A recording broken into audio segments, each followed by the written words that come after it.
नाट्यकरण आपल्या मराठीच्या पाठ्यपुस्तकातील बोलणारी नदी या पाठाचं काय करायचंय तुम्ही नाट्यकरण करायचं आहे।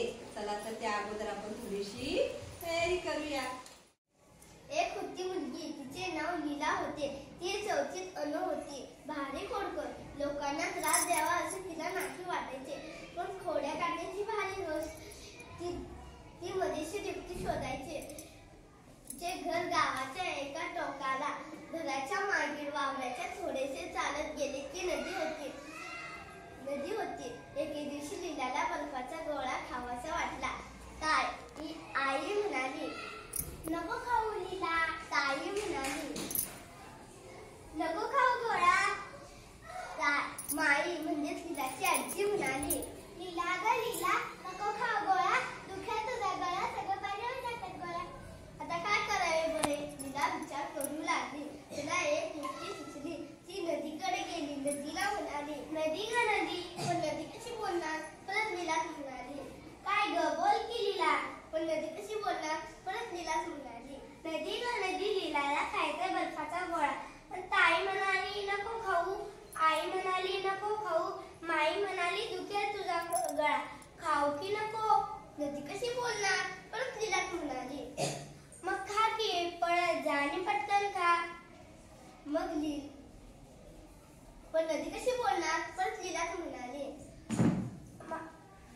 पण तुझं कसं ऐकू? ताई म्हणाली नको खाऊ, आई म्हणाली नको खाऊ, माई म्हणाली नको खाऊ। नदी कशी बोलणार? परत लीला म्हणाली, ताईपेक्षा मोठी आई, आईपेक्षा मोठी माई, माईपेक्षा मोठी मी, नदीबाई माझं ऐक। बरोबर। लीला बर्फवाल्याकडे गेली। गोळा घ्या गोळा, लाल पिवळा हिरवा रंगीबेरंगी गोळा, आम्हाला पण पाहिजे। लीला तुला कोणता हवाय? मला लाल कलरचा गोळा दे। हे घे पैसे। मला पिवळ्या कलरचा गोळा हवाय। मला नीला कलरचा गोळा। मला नीला कलरचा गोळा। लीला गोळा खाऊन घरी आली। तिला बोलणारी नदी खूप आवडली।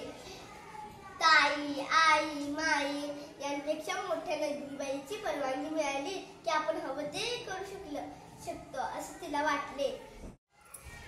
एके दिवशी लीलाला आला कंटाळा, बुडवावी वाटली शाळा। लीला ताईला म्हणाली, ताई बुडवू का शाळा? नको बुडवू शाळा, चल माझ्यासोबत। ना, मी नाही येणार शाळेत। लीला आईला म्हणाली, आई बुडवू का शाळा? नको बुडवू शाळा। लीला माईला म्हणाली, लीला ग लीला, माई बुडवू का शाळा? लीला ग लीला, नको बुडवू शाळा, नको चरून वर्षी तिथे माझ्या बाळा। कोणीच कशी शाळा बुडवली अशी म्हणेना। लीला विचार करू लागली। तिला एक युक्ती सुचली। ती नदीकडे गेली। नदीला म्हणाली, नदी ग नदी, मला लीलाला लय कंटाळा, बुडवावी वाटते शाळा। नदी कशी बोलणार? परत लीला म्हणाली, आला जरी कंटाळा मग बुडव बिंदास शाळा। नदी कशी बोलणार? परत लीला म्हणाली, बरोबर। लीला शाळेत गेली नाही। लीला दिवसभर नदीकाठी वावरापाशी खेळ खेळत होती। दोरी उड्या, लगोरी असे वेगवेगळे खेळ खेळत होती। संध्याकाळ झाली, घरी आली। तिची ताई तिच्याच वर्गात शाळेत 7वी शिकत होती। ताईने माईला आणि आईला सांगितले, आई माई, आज लीला शाळेला आली नाही। ती नदीकडे दिवसभर खेळत राहिली। ती नदीला विचारली, जाऊ का नको? ती स्वतःच बोलली, नको जाऊ। म्हणून ती दिवसभर नदीकाठीच खेळत राहिली। त्या तिघींनाही कळले लीलाने शाळा बुडवल्याचे। त्या तिघींनीही लीलाची गंमत करायची ठरवली। काही दिवसांनी आला भोला. भोला म्हणजे लीलाचा दिवशी शाळेत निघाल्या. लीला म्हणाली, काय खाऊ आणलास? मामा म्हणाला, लीला का लीला, माझ्या लग्नाला खाऊ म्हणून आणलेत बदामी पेढे 16 पेढे, ते पण बदामी. लीला खुश झाली, पण शाळेला जायचं म्हणून ती पळत शाळेत गेली. आल्याबरोबर मी पेढे खाणार असे सांगून ती शाळेत गेली. लीला शाळेत आली. तिच्या डोळ्यासमोर पेढे नाचत होते. संध्याकाळ झाली, शाळा सुटली.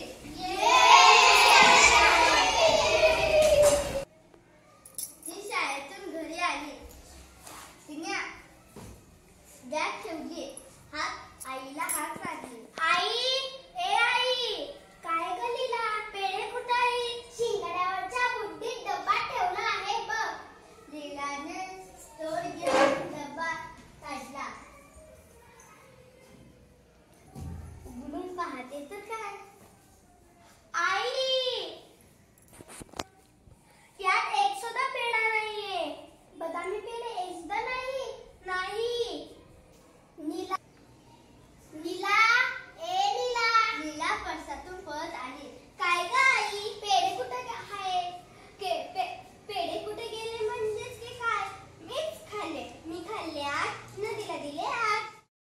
तू बदामी पेढे नदीत टाकली, मूर्ख कुठली. आई नीलावर ओरडली. तूच ना म्हणाली पेढे नको खाऊ. बाई म्हणाली पेढे नको खाऊ, तर मी नदीला विचारलं. नदी म्हणाली, नीला ग नीला, पेढे आहे 16, तू घे 8, मला दे 8. नदी तुझ्याशी बोलते.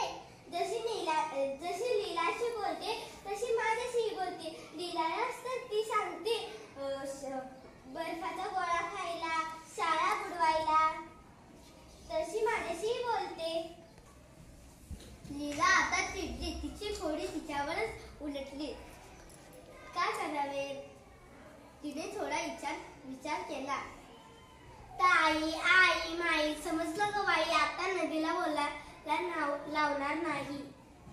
माई हसत कपाटाकडे गेली.